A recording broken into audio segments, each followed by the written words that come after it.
Buongiorno, ben ritrovati a una nuova settimana di appuntamenti con l'informazione di prealpina.it.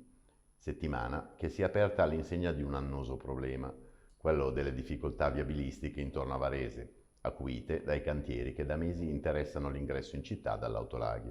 Vediamo cosa è successo nel servizio di Pasquale Martinoli. Siamo in via Gasparotto, quello che vedete è l'auto articolato in panne che da questa mattina alle 7 blocca una corsia di marcia. Il guasto è dovuto alla rottura di una turbina, si sono formate lunghissime code, la polizia locale è intervenuta per cercare di limitare i disagi. È stato aperto da un'ora anche l'ultimo tratto della bretella verso Varese perché il traffico era paralizzato già dall'autostrada. Anche il mezzo di soccorso con la nuova motrice per rimuovere il tir è rimasto intrappolato e questo ha ritardato la soluzione del problema. Ora sono quasi le 11, ecco che viene rimosso il carico grazie alla nuova motrice. Ci sono state forti proteste, gli automobilisti in coda hanno manifestato il disappunto suonando i clacson e lanciando imprecazioni. Qui siamo a ridosso del cantiere per la nuova viabilità legata all'insediamento del supermercato Esselunga. Grazie a Pasquale Martinoli. Sul tema dei cantieri e dei disagi del traffico troverete ampi resoconti anche sulla Prealpina di domani, disponibile in edicola e sui supporti digitali. Andiamo ora all'emergenza Covid, che sembra in una fase di recessione, come testimoniano i dati del contagio nell'ultima settimana. Analizzando però i numeri della seconda ondata, quella iniziata ad ottobre e non ancora conclusa, emergono dettagli inquietanti, soprattutto nel Varesotto, quelli che a marzo erano stati definiti picchi del contagio, risultano piccole oscillazioni se paragonati a quelli poi registrati da novembre.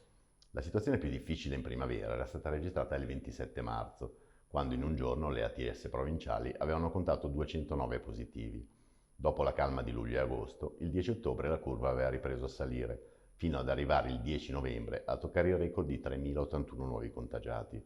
Poco importa che i dati sui singoli giorni siano difficilmente paragonabili, quella che conta è la media del periodo e la media dice che tra ottobre e novembre, nella provincia di Varese, ci si è ammalati 10 volte più che tra marzo ed aprile. Andiamo ora a Castellanza, dove nella serata di ieri decine di automobilisti hanno vissuto un sorprendente incontro ravvicinato con un cinghiale da oltre un quintale di peso che si aggirava tranquillo nella zona della stazione ferroviaria. Un caso piuttosto frequente per Varese e dintorni, molto meno nel basso Varesotto e nell'Alto Milanese, dove il paesaggio altamente urbanizzato ha ridotto al minimo i corridoi ecologici utilizzati dalle specie selvatiche. Probabile che il cinghiale fosse proveniente dal Parco del Ticino, una zona protetta negli ultimi anni letteralmente invasa da migliaia di capi. Tornando a Varese, occupiamoci di maltrattamenti in famiglia, con il caso di una donna che, dopo anni di violenze fisiche e psichiche, ha finalmente trovato la forza di dire basta e, con l'aiuto di una psicologa e del centro antiviolenza, ha iniziato un percorso di recupero e di rinascita. Un caso simbolo trattato in modo esteso sia su Prealpina che su prealpina.it. Per finire il basket. Si avvicina il ritorno in campo dell'Open John Mathis, che dopo le 4 gare rinviate a causa del focolaio di Covid che ha colpito in modo massiccio il team squadra, potrebbe ora iniziare la serie dei recuperi già da mercoledì sera, con la trasferta di Trieste. Decisivi i prossimi risultati dei test ai quali si sono sottoposti i giocatori.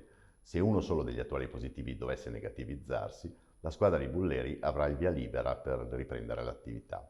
E a giorni è atteso anche l'arrivo in città del nuovo acquisto, il centro nigeriano John Egbunu. Questa era l'ultima notizia, vi diamo appuntamento all'edizione delle ore 19 e vi auguriamo un buon pomeriggio.